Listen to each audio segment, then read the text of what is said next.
నీవు సదాకాలము నా బల్ల యొద్దనే భోజనము చేయుదువు. సమూయేలు 2వ గ్రంథము 9వ అధ్యాయము 7వ వచనము. Praise the lord. కూర్చుందును నీ సన్నిధిలో దేవా ప్రతిదినం,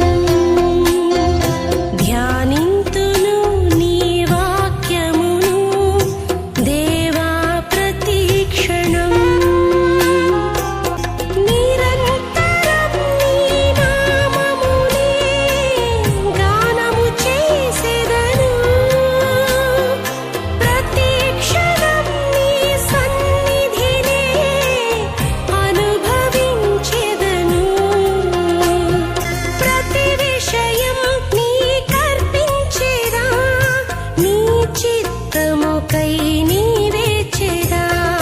ప్రతి విషయం నీకర్పించెదా, నీ చిత్తముకై నీవేచెదా. నీ